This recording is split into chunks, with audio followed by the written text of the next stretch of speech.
Good afternoon, everybody. Uneducated Economist here. So I thought I'd talk a little bit about Bitcoin this afternoon. Had a guy come up and ask me about Bitcoin, if I'm buying Bitcoin, and what I think about Bitcoin becoming the new world reserve currency. And, I had to tell him, well, I'm a believer in Bitcoin. I buy Bitcoin myself. But as far as a world reserve currency, I think that's a little bit far-fetched for the Bitcoin as of this time. Now, I'm not trying to say that it isn't going to become a world reserve currency or that, the dollar won't be replaced by something else someday. I'm not trying to say that at all. What I'm trying to say is that there's really nothing in the cards at this point that would lead me to believe that Bitcoin is going to take over as any kind of world reserve currency. I just don't see that taking place. And I don't see that happening within the gold market either. Like, those who are holding gold or, are gold bugs have a tendency to kind of push out this idea that gold will return to the world reserve currency, like that will be reinstated someday. That's not the way it's going to work either. Now, what it comes down to is the dollar is the world reserve currency, and nothing really even comes remotely close to touching it, right? Now, granted, there are a lot of nations out there who are trying to do deals outside of the United States dollar, but it doesn't work out too well for them, right? And I'm not trying to say that that trend won't continue. It probably will. But as far as being a condition in which that the dollar will lose that reserve status, that world reserve currency status, it's going to take more than just a bunch of nations getting together saying, hey, we don't really want to use the dollar anymore. We're going to find another alternative. It's not that easy. Take a look at the article that I leave down in the description talking about Chinese corporations needing to refinance their debt, and they're doing it in dollars. They're not doing it in any other currency. They're doing it in dollars. And they're not the only ones. It's just one article of many that you can find out there of nations who borrow in dollars. Now, this is something very critical to think about, because if there is a demand for dollars that's coming from the debt issuance, then that means the demand for the dollar is going to continue until that debt issuance is either paid or discharged. That's the only way to get out of it. And if it goes to get paid, what ends up happening from that is the demand for dollars begins to increase. And then as those payments are made or those debts are paid off, that literally takes dollars out of the system. Those contracts, those debts that are due in dollars get used as if they are dollars. Think about how much there is being used right now for the world reserve currency status. I mean, think about how much dollar is in use in order to provide the world with that world reserve currency. Like, it's huge, okay? See, a lot of people look at it and say, well, we can just return back to a gold standard because everybody recognizes gold, everybody knows gold's valuable, central banks hold gold. Why would they be holding gold unless they were planning on returning back to a gold standard? This is a lot of stuff that I hear out there. However, not too many people really understand what it is that was taking place and why gold was removed from the world reserve currency and the dollar was replacing it. It wasn't by choice. It wasn't like a bunch of guys got together and said, hey, I got a good idea. Maybe we can just flood the world with dollars and then take the gold for ourselves. Now, that's what happened, but I don't believe that was what their initial intent was, right? Now, really what it came down to is the world was demanding liquidity. They wanted the ability to do transactions. And the United States essentially tricked everybody by saying, here's dollars out there. You can do all the transactions you want. We're providing you with this liquidity, right? These dollars to do it. And you get to exchange your dollars for a set amount of gold. Works out pretty well, right? So if people believe this and they feel that their dollars are as good as gold, then they would be preferring to use those in order to facilitate the trades that they are doing. You think about it, gold is bulky. It's hard to move around. You have to secure it. You have to, you have costs that are associated with it. Now, there is some cost associated with transferring of cash, but it's a whole lot easier and more efficient to deal with cash or dollars than it is to deal with gold, right? So now we think about it, when it came down to providing the world with liquidity, it was the United States providing the world with dollars, people of the world believing those dollars were exchangeable for gold, and thinking that if they were using dollars, they were using gold, then realizing at that point that there wasn't enough gold or there was too many dollars to cover all the gold, right? So if people started cashing in their dollars to try and take the gold, they're going to find there was far too many dollars out there as opposed to how much gold was available for the amount of dollars that had been issued. So basically, the United States was bankrupt at that point.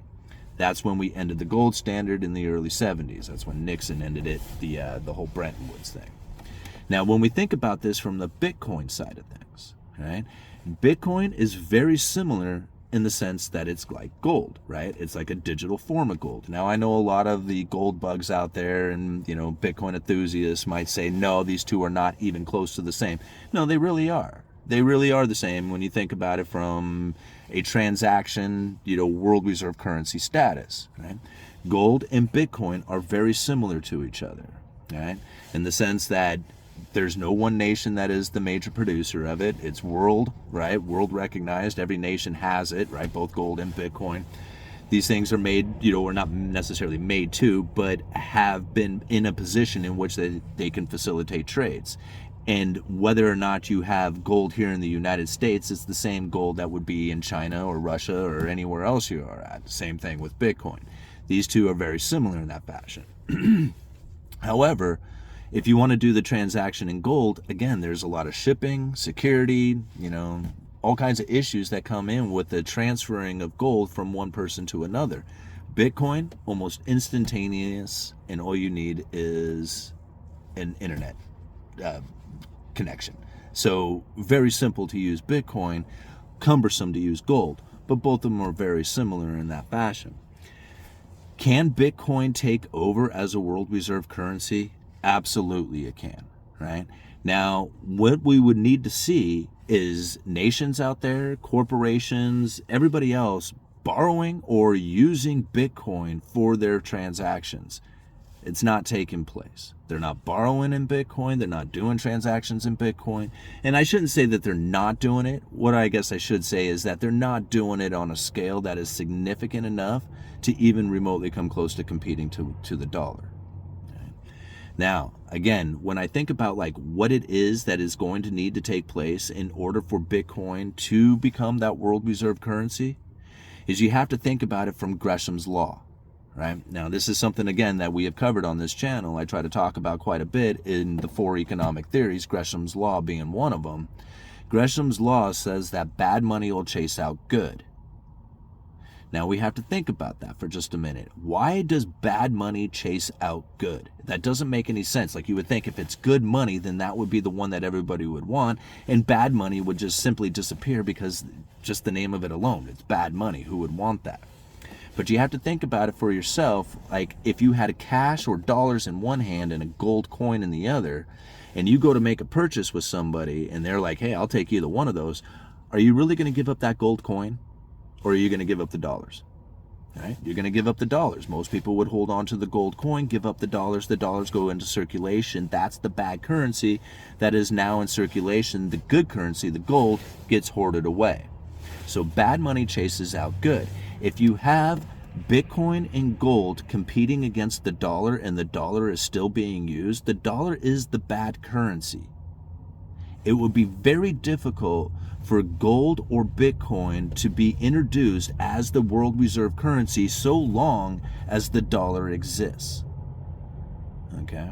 This is something that we really have to understand, because when you have all this talk about the BRICS nations and them setting up a gold currency or something like that, or even Bitcoin becoming the new world reserve currency, we have to think about that Greshams Law, right? So long as you have a currency that is in the system being used, introducing a good currency into that will most likely not happen, as people would just hoard it. You have to have a complete collapse of the current system in order to introduce that good currency. And when that good currency comes in and starts chasing out the bad, that's Thayer's law, right? It's the exact opposite of Gresham's law, but it's not in a competition or opposing theory. It's an addition to, right? We have to know that or think about that it's not that's not a competing theory, right? When good money chases out bad, it's when the bad money completely fails, the replacement comes in and fills the void, and that's when the good currency comes in, whether it be gold or Bitcoin or whatever it is. Now, what I see happening coming into the future is that the central banks are setting up central bank digital currencies. They're going to set up their own form of fiat digital currencies that are out there, and everything, whether it be a commodity or a service or everything out there, is going to get tokenized, tracked, traced, taxed, all that stuff. But now whether or not Bitcoin is the main form of currency, I'm going to kind of doubt that a little bit, right?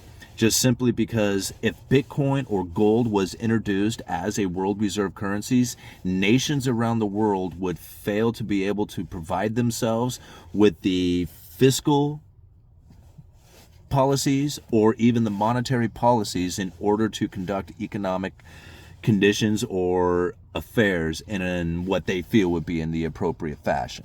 I personally don't think they have that much control over the economy, and that most of the time politicians and people are reacting to the economic conditions.